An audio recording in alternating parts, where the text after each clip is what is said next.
Okay guys, तो हम लोगों ने बेटा लास्ट वीडियो के अंदर डिस्कस करा था कि हम लोग जो है ना वो एक्सेस मोल्स और लिमिटिंग रिएक्टेंट वाले सवाल जो है ना किस तरह से अटेम्प्ट करते हैं। और इस वाली वीडियो में ना बेटा हम लोग परसेंटेज यील्ड या परसेंटेज प्योरिटी के सवालों को देखेंगे। Before we get into this percentage yield thing, हमें ना पहली चीज़ ये समझनी चाहिए कि भाई परसेंटेज यील्ड होता क्या है। ठीक है, तो परसेंटेज यील्ड ना बेटा बड़ी एक छोटी सी एक एग्जांपल से समझो। लेट्स से एक फार्मर है, सही है, एक फार्मर की एग्जांपल लेते हैं, सही है। एक फार्मर है, वो ना 10 मैंगो सीड्स है ना वो अपनी फील्ड के अंदर लगाता है। वो क्या करता है कि अपनी फील्ड के अंदर जो है ना वो 10 मैंगो सीड्स जो है ना वो प्लांट कर देता है। ठीक है, अब ऐसा जरूरी तो नहीं ना कि भाई इसने 10 मैंगो सीड्स लगाए तो 10 मैंगोज ही उगेंगे, मतलब 10 मैंगोज ही ग्रो होंगे, ऐसा जरूरी तो नहीं है ना। मतलब हो सकता है कि भाई 10 मैंगो सीड्स लगाए तो उससे 8 मैंगोज निकले, उससे हो सकता है 7 मैंगोज निकले। क्यों बेटा? इसकी वजह ये होती है कि हर दफ़ा जब हम लोग कोई क्रॉप उगा रहे होते हैं या कोई भी हम लोग प्रोडक्शन कर रहे होते हैं तो ज़रूरी नहीं होता कि हमारे पास 100% यील्ड हो। 100% यील्ड होने का मतलब ये कि भाई अगर मैंने 10 बीज बोए हैं तो उसका मतलब ये नहीं कि 10 मैंगोज ही लास्ट भी निकलेंगे। भाई हो सकता है एक आधा बीज खराब हो सकता है एक बीज इतना कैपेबल इनफ नहीं हो कि भाई वो ग्रो हो सके। तो हो सकता है कि भाई 10 मैंगोज की जगह पे 6 ग्रो हो सकता है 7 ग्रो हो सकता है 8 ग्रो हो, depending upon the quality of the seed. हो सकता है 100% भी यील्ड हो, लेकिन ऐसा मोस्ट ऑफ द केसेस में नहीं होता। ठीक है, तो लेट्स से अगर मैं बात करूं कि यार अगर मैंने 10 मैंगो सीड्स ग्रो करे, ठीक है, उसमें से 8 मैंगोज जो है ना वो ग्रो है। ठीक है, मैंने 10 मैंगो सीड्स को प्लांट करा था, उसके अंदर से 8 मैंगोज जो है ना वो ग्रो है मेरे पास। तो बेटा इसका मतलब ये है कि मेरी 8 आउट ऑफ 10 का मेरा रेशो हो गया, मतलब मेरे 10 हर 10 सीड्स के अंदर से मेरा 8 मैंगोज ग्रो होंगे। तो अगर मैं इसको परसेंटेज के अंदर कन्वर्ट कर दूं तो इसका मतलब ये कि बेटा मेरी परसेंटेज यील्ड कितनी हो गई? 80% हो गई। कि मतलब ये है कि मैं जितने मैंगोज लगाऊंगा, तो जितने मैंगो सीड्स लगाऊंगा उसमें से सिर्फ 80% जो है ना वो मैंगोज ग्रो होंगे, इसके अलावा 20% मेरे वेस्ट हो जाएंगे। या इसको मैं कह सकता हूँ कि 20% सीड्स है ना मेरे इतने कैपेबल इनफ नहीं होंगे कि भाई वो ग्रो हो सके।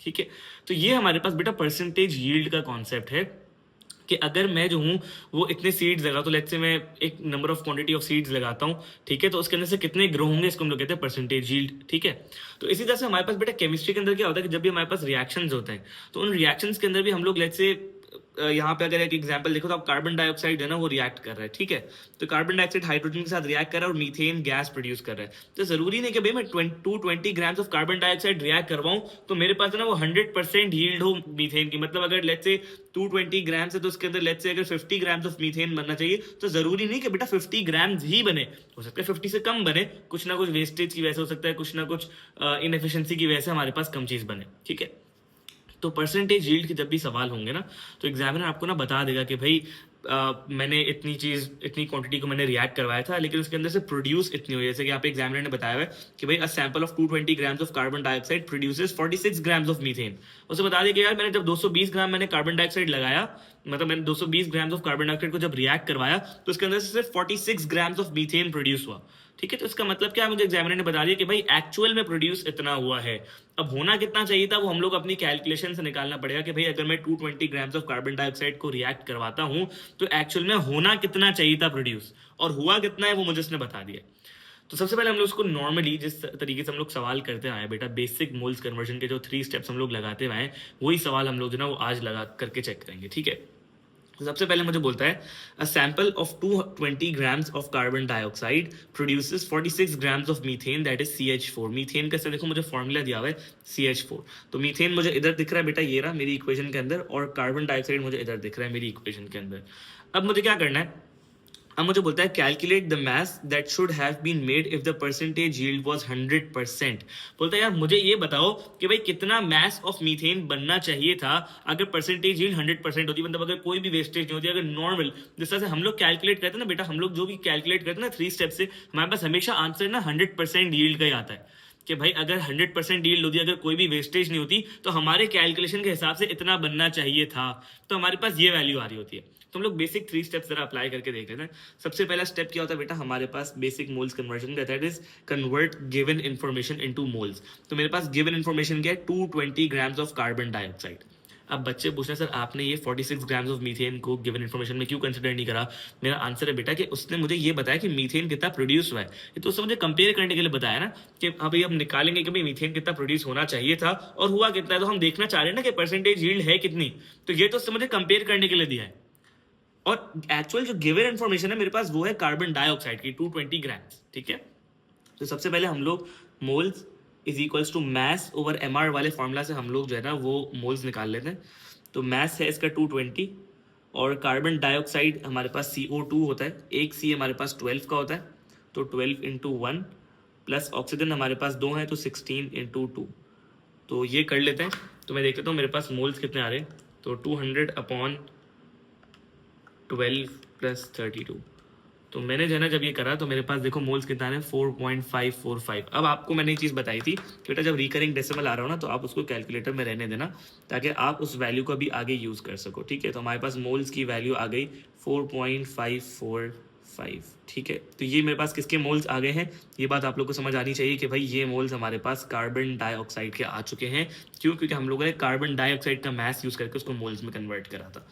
एनीवे हम लोग ज़रा सेकेंड स्टेप के ऊपर आते हैं। And the second step is comparing molar ratio. तो हम लोग मोलर रेशो किस किस का कंपेयर करेंगे बेटा? ऑब्वियसली हम लोग एक कार्बन डाइऑक्साइड का मोलर रेशो कंपेयर करेंगे क्योंकि उसकी इन्फॉर्मेशन दी हुई है, और दूसरा हम लोग मीथेन का मोलर रेशो कंपेयर करेंगे क्योंकि उसका हम लोग को मैस निकालना है। अगर परसेंटेज चीज 100% थी तो मुझे किसका मैस निकालना है? मीथेन का निकालना है। तो मैं जरा मीथेन और कार्बन डाइऑक्साइड का मोलर रेशो कंपेयर करूंगा। तो दैट इज CO2 और CH4। CO2 का मोलर रेशो है मेरे पास 1। देखो इक्वेशन के अंदर कुछ नहीं लगा हो तो इसका मतलब 1, और यहाँ पे अगर CH4 देखो तो इसके पीछे भी कुछ नहीं लगा हो तो दैट इज 1 एज वेल, ठीक है। अच्छा CO2 के मोल्स मेरे पास आ चुके बेटा 4.545।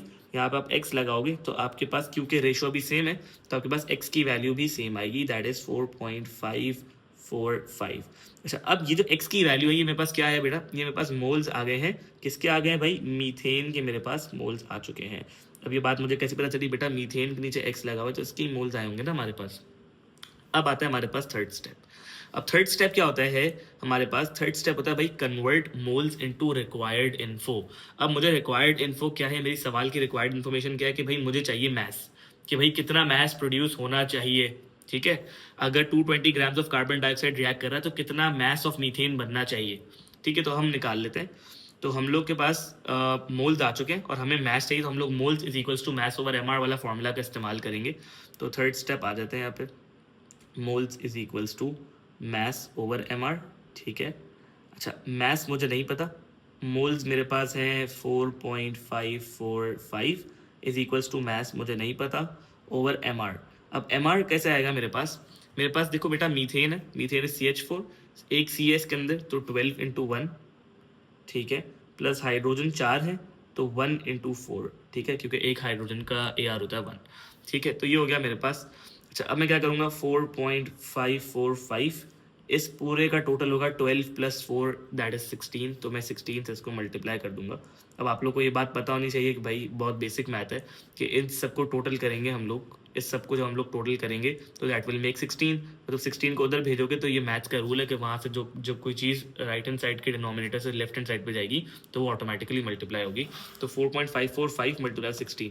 अब अगर आप एक चीज़ नोटिस करो तो मैंने 4.545 नहीं लिखा कैलकुलेटर के अंदर, मैंने आंसर लिखा। क्यों? क्योंकि बेटा मेरे पास जो वैल्यू थी ना वो 4.545454 इस तरह से रिकरिंग डेसिमल में थी वो, तो डेसिमल चलता मतलब इसके बाद वो वैल्यू चलती जा रही थी, ठीक है। तो कैलकुलेटर मुझे जो है ना वो एक्यूरेट आंसर देगा, तो इस मैंने आंसर इंटू 16 करा ताकि मेरे पास एक्यूरेट वैल्यू है। तो मैं इक्वल्स टू दबाता हूँ तो मुझे कैलकुलेटर आंसर दे रहा है 72.7। मुझे क्या दिया आंसर कैलकुलेटर ने? कितना मैस बनना चाहिए था मीथेन का? हमारे पास 72.7 ग्राम्स बनना चाहिए था। अब ये बात याद रखना बेटा, मेरी एक छोटी सी बात है वो याद रखना कि जो बेटा हम लोग जब 3 स्टेप्स अप्लाई करते हैं ना, जब हम लोग अपने 3 स्टेप्स अप्लाई करते हैं उसके हिसाब से हम लोग कोई मैथ्स वगैरह निकालते हैं तो वो होता है कि भाई थ्योरेटिकल यील्ड इतनी होती है। इसका मतलब क्या होता है कि ये ना हमारी थ्योरेटिकल यील्ड है कि मतलब हमारी कैलकुलेशन के हिसाब से अगर 0% वेस्टेज है, अगर कोई भी चीज़ वेस्ट नहीं हो रही, अगर सब चीज़ एज प्लान जा रही है, अगर सब चीज़ बिल्कुल परफेक्ट है तो इतना मैस बनना चाहिए, दैट इज 72.7 ग्राम्स। इतना मैस बनना चाहिए मीथेन का। लेकिन बना कितना बेटा? एक्चुअल यील्ड हमें सवाल ने दी हुई है। एक्चुअल यील्ड क्या है भाई? 46 ग्राम्स है ना, वो एक्चुअल में बना है। तो दिस इज एक्चुअल यील्ड, ठीक है, and this is theoretical yield. जो हम लोग कैलकुलेशन करते हैं ना वो बात मेरी याद रखना कि वो थ्योरेटिकल यील्ड होती है हमेशा, ठीक है। तो हमारे पास ये सवाल था कि भाई अगर 100% होगा तो इतना बनना चाहिए, सही है।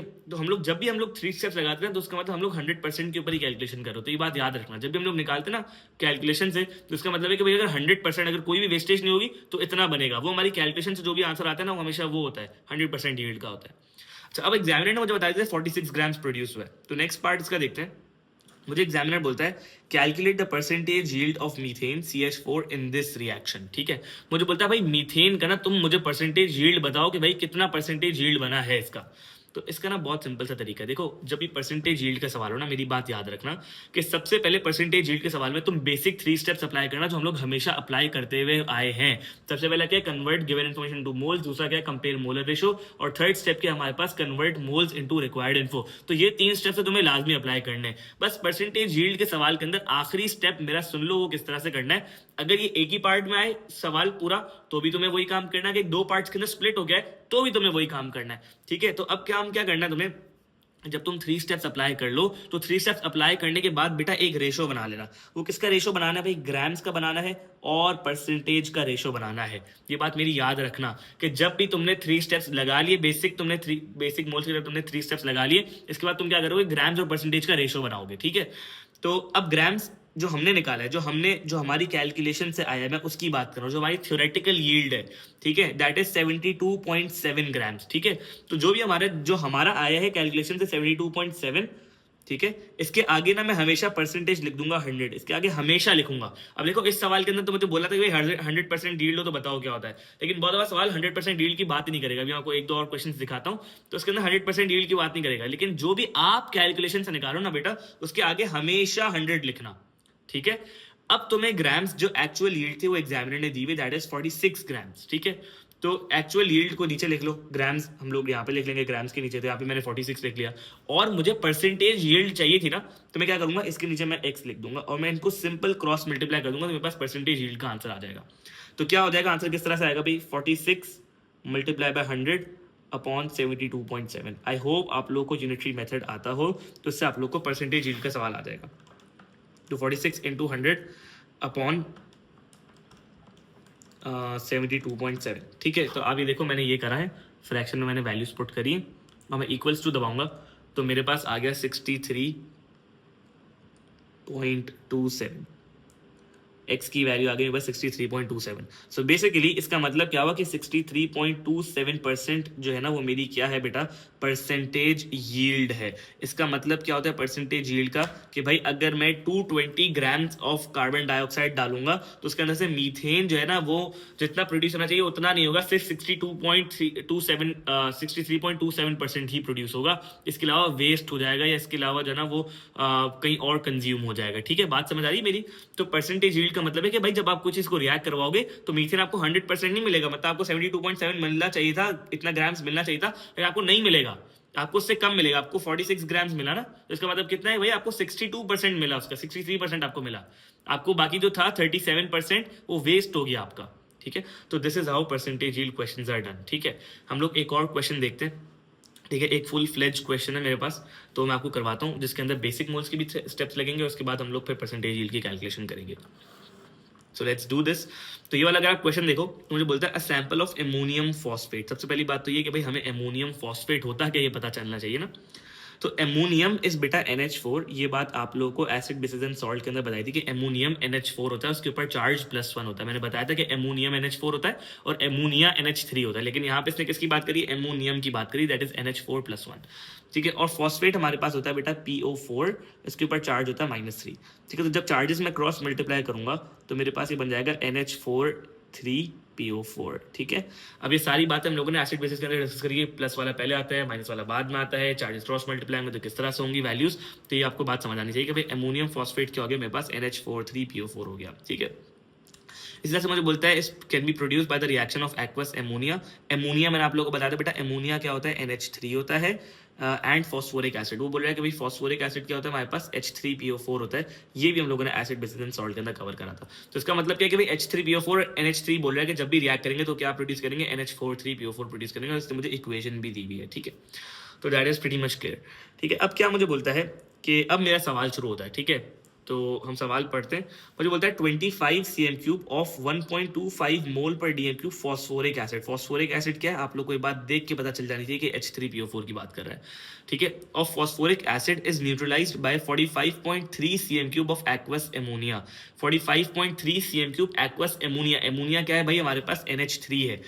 तो अब मैंने आप लोग को बोला था, नीचे सवाल पढ़ लेते हैं, खैर, कैलकुलेट द कॉन्सेंट्रेशन इन मोल पर DM cube of ammonia used. मुझे क्या करना है, मुझे एमोनिया की कॉन्सेंट्रेशन चाहिए। अब देखो ये बेसिक मोल्स का सवाल है।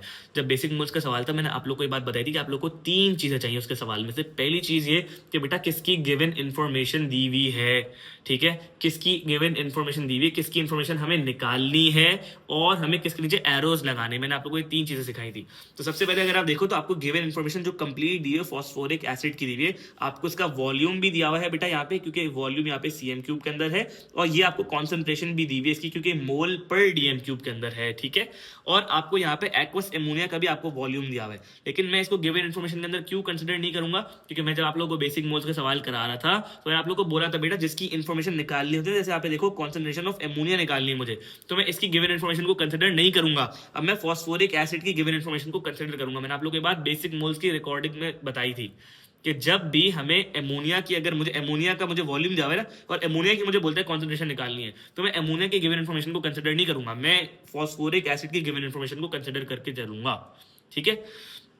तो एक एरो मेरा फॉस्फोरिक एसिड के नीचे निकल गया और एक एरो मेरा आ जाएगा एमोनिया के नीचे। क्यों? क्योंकि मुझे इसकी इन्फॉर्मेशन निकालनी है, ठीक है। तो मैं इनको जरा हाईलाइट भी कर लेता हूँ। एमोनिया मेरे पास ये रहा बेटा इक्वेशन के अंदर NH3, यहाँ पे हम लोगों ने डिस्कस करा था कि एमोनिया हमारे पास NH3 होता है और फॉस्फोरिक एसिड मेरे पास H3PO4 होता है। ये भी मैंने आप लोग को बात बता दी, ठीक है। तो सबसे पहले स्टेप करते हैं हम लोग। Step number 1, convert given information into moles. तो गिवन इन्फॉर्मेशन मेरे पास ये रही, वॉल्यूम है और कॉन्सेंट्रेशन है मेरे पास।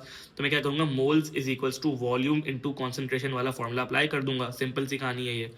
तो moles is equals to volume बेटा मेरे पास कितना है फॉस्फोरिक एसिड का 25 cm3। लेकिन याद रहे ये बात कि जब भी आपके पास वॉल्यूम cm3 में होगा उसको कन्वर्ट करके किस में डालना पड़ेगा भाई, dm3 में लाना पड़ेगा। और कन्वर्ट करने के लिए हम लोग क्या करते हैं, अपॉन 1000 करते हैं, यानी डिवाइड बाय 1000 कर देते हैं। तो वॉल्यूम को मैंने कन्वर्ट कर दिया dm3 में 25/1000 इंटू 1.25, क्योंकि मेरे पास फॉर्मूला क्या था, वॉल्यूम इंटू कॉन्सेंट्रेशन। तो वॉल्यूम मेरे पास आ गया 25/1000 और इनटू कॉन्सेंट्रेशन मेरे पास क्या आ गई बेटा 1.25। तो मैंने इससे मल्टीप्लाई कर दिया, ठीक है। तो सबसे पहले हम लोग करते हैं काम। तो मैंने फ्रैक्शन लगाया 25/1000, ठीक है, इंटू 1.25, ठीक है। तो ये मैंने करा तो मेरे पास मोल्स कितने आ गए 0.03125, ठीक है। तो ये मेरे पास आ गए मोल्स 0.03125, ठीक है। अच्छा, अब आप लोग को ये बात देख के पता चलनी चाहिए कि बेटा ये मोल्स किसके हैं मेरे पास। ये मेरे पास H3PO4 के मोल्स हैं, क्योंकि हम लोगों ने उसकी ही गिवन इन्फॉर्मेशन को कन्वर्ट करा है इनटू मोल्स, ठीक है। अब मेरे पास आता है बेटा सेकंड स्टेप, ठीक है।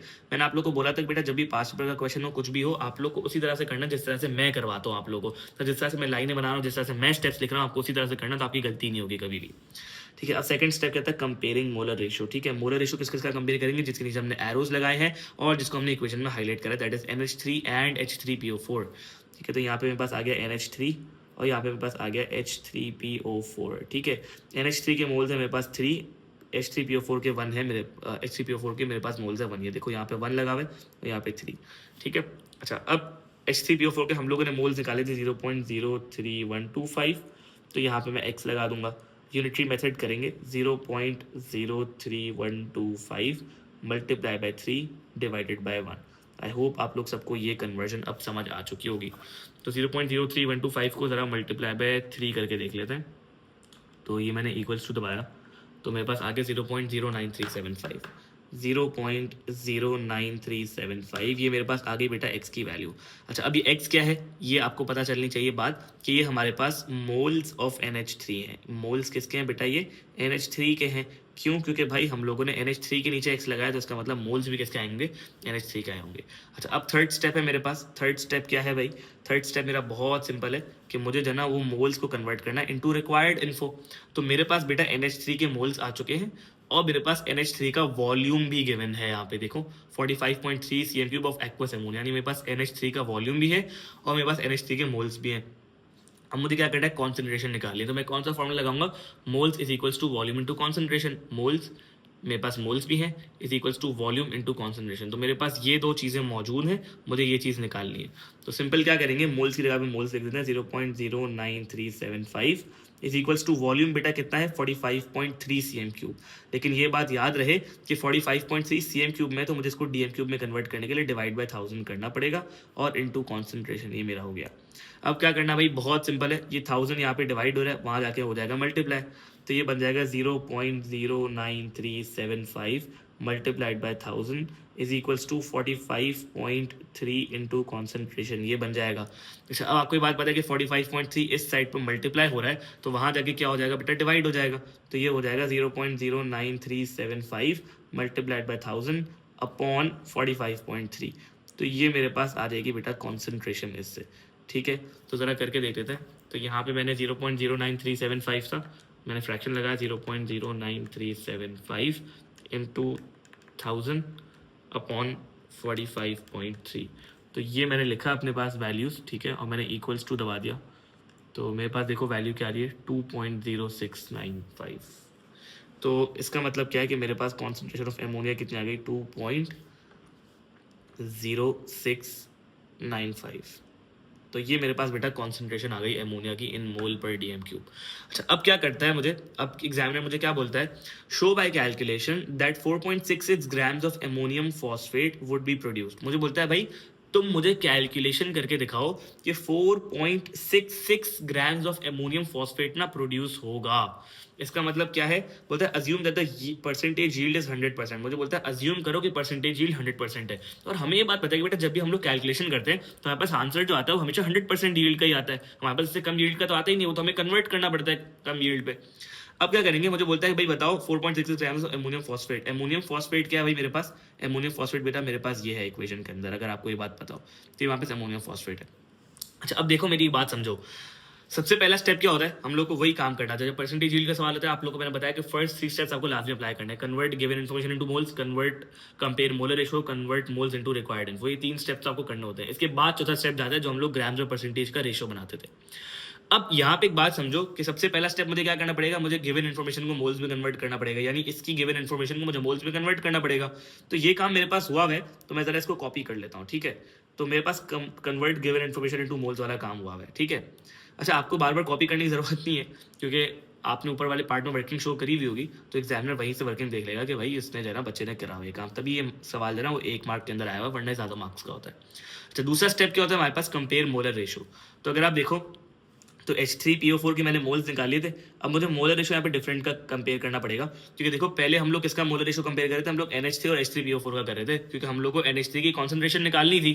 लेकिन अब हम लोग को बेटा एमोनियम फॉस्फेट का मास निकालना ना, जाहिर सी बात है हमें मोल्स, जब हम लोग को परसेंटेज यील्ड चाहिए, हम लोग को चेक करना है कि भाई 4.66 ग्राम प्रोड्यूस होगा कि नहीं होगा, तो हम लोग क्या करना पड़ेगा बेटा, हम लोग को जो है ना पहले इसका एमोनियम फॉस्फेट का हम लोग को अपनी कैलकुलेशन से मास निकालना है बेसिकली। तो मैं एमोनियम फॉस्फेट के नीचे मेरे पास एरो आ जाएगा ना। अब मेरे पास एरो किसके नीचे आ गया, एमोनियम फॉस्फेट के नीचे, और एक जो गिवन इन्फॉर्मेशन किसकी है मेरे पास, एक मेरे पास गिवन इन्फॉर्मेशन है इसकी फॉस्फोरिक एसिड की, तो इसके नीचे एक एरो आ जाएगा। ठीक है, तो अब मैं किसको कंपेयर करूंगा, मैं एक H3PO4 यानी फॉस्फोरिक एसिड को कंपेयर करूंगा, और दूसरा मेरे पास एमोनियम फॉस्फेट जो है उसको मैं कंपेयर करूंगा। एमोनियम फॉस्फेट मेरे पास क्या है, NH43PO4। तो जरा मैं NH43PO4 लिख लेता हूँ यहाँ पे। ठीक है, इन दोनों का मोल रेशो हम लोग कंपेयर करेंगे। अच्छा, अब अगर आप यहाँ पे देखो तो H3PO4 के साथ भी 1 मोल है यहाँ पे, और NH43PO4 के साथ भी 1 मोल है, तो ये 1 मोल आ गया। अच्छा, अब जो मोल्स H3PO4 के आए होंगे वही मोल्स इसके भी हो जाएंगे, क्योंकि भाई मोलर रेशो इन दोनों का सेम है। तो x की वैल्यू यहाँ भी 0.03125 आ गई।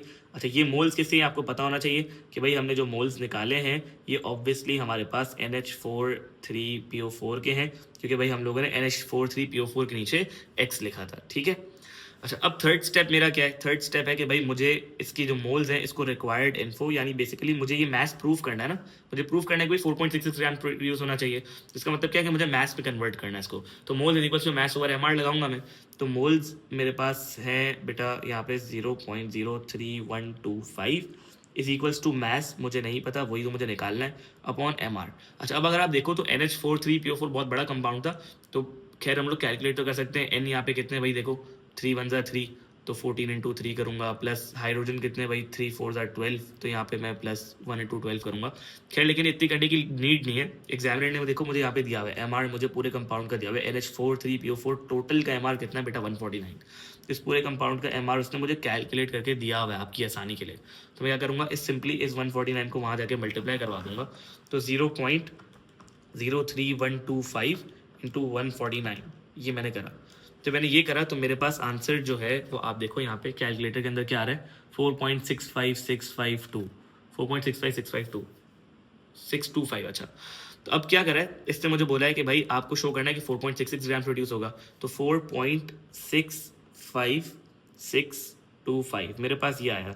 इसको मैं जब मैं 2 डेसिमल प्लेसेस के ऊपर बेटा राउंड करूंगा ना, मैं इसको जब इस डेसिमल प्लेस के ऊपर राउंड कर दूंगा तो ये बन जाएगा 4.66 ग्राम्स। तो ये चीज़ मैंने प्रूफ कर दी।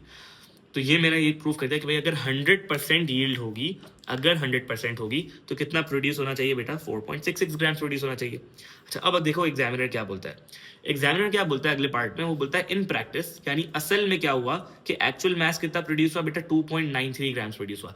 मतलब होना कितना चाहिए था भाई, होना इतना चाहिए था, 4.66 ग्राम्स प्रोड्यूस होना चाहिए था हमारी कैलकुलेशन के मुताबिक, लेकिन हुआ कितना, 2.93 हुआ। क्योंकि मैंने आप लोग बताया था बेटा एक्चुअल और थियोरेटिकल यील्ड में फर्क होता है ड्यू टू सम वेस्टेज और कंजम्पशन, ठीक है।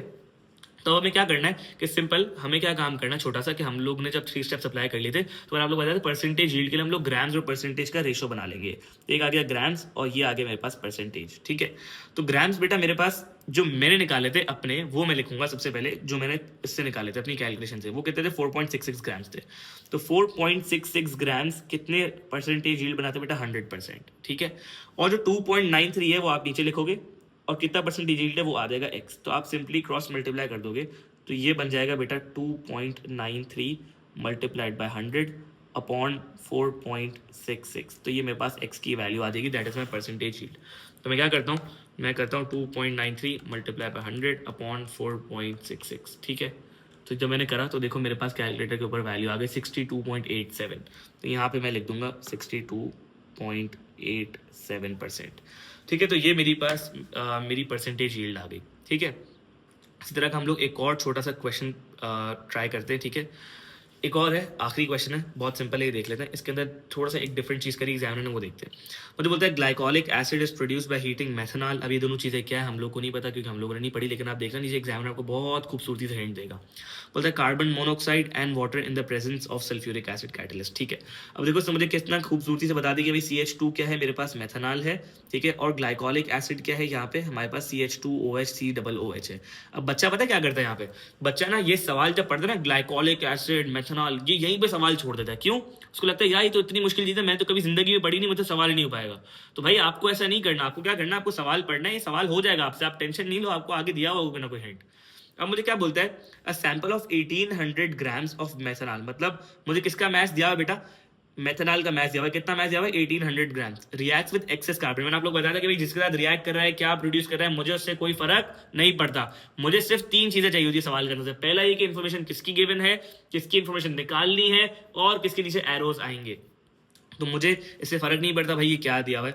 मुझे बोलता है percentage yield of glycolic acid is 45%। अब देखो मुझे क्या बोलता है कि परसेंटेज यील्ड कितनी ग्लाइकोलिक एसिड की, 45% है। मुझे बोलता है calculate the mass in grams of glycolic acid produce. अब मुझे किसकी इन्फॉर्मेशन निकालनी है बेटा, मुझे क्या बोल दिया इसने, मुझे ग्लाइकोलिक एसिड की इन्फॉर्मेशन निकालनी है, और मुझे दीवी किसकी बेटा, मेथनॉल की दीवी है। तो इसका मतलब है इन दोनों के नीचे एरोस लगेंगे, जिसकी इन्फॉर्मेशन निकालनी होती है और जिसकी इन्फॉर्मेशन गिवन होती है, दोनों के नीचे एरोस आ जाते हैं। तो मैंने वो कर लिया काम।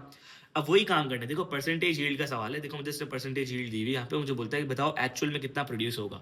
लेकिन मैंने आप लोग को बताई थी ये बात कि सबसे पहले हम लोग basic 3 steps of moles conversion लगाएंगे, ठीक है। तो हम लोग वो लगा देते हैं। स्टेप नंबर 1 क्या था बेटा, हमारे पास सबको पता होनी चाहिए बात कि moles is equals to convert given information to moles. ये हमारा जो है ना स्टेप नंबर 1 था, ठीक है। तो हम लोग कैसे करेंगे, हमारे पास गिवन इन्फॉर्मेशन है 1800 ग्राम्स ऑफ मेथनॉल, तो हमारे पास मैथ दिया हुआ है, मैथ को कन्वर्ट करना है मोल्स के अंदर, तो हम लोग moles is equals to mass over MR वाला फॉर्मूला यूज कर लेंगे, ठीक है।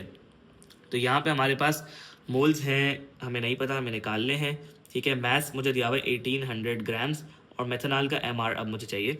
तो मेथनॉल में एक C आता है बेटा, तो 12 × 1 प्लस हाइड्रोजन 2 हैं इसके अंदर, तो 1 × 2 हो जाएगा, प्लस हमारे पास ऑक्सीजन जो है वो एक ही है, तो एक ऑक्सीजन होता है हमारे पास 16 का, तो 16 × 1 ये हो जाएगा, ठीक है। तो इस तरह से हम लोगों ने इसको मल्टीप्लाई कर लिया, ठीक है, ओ सॉरी ऐड कर लिया।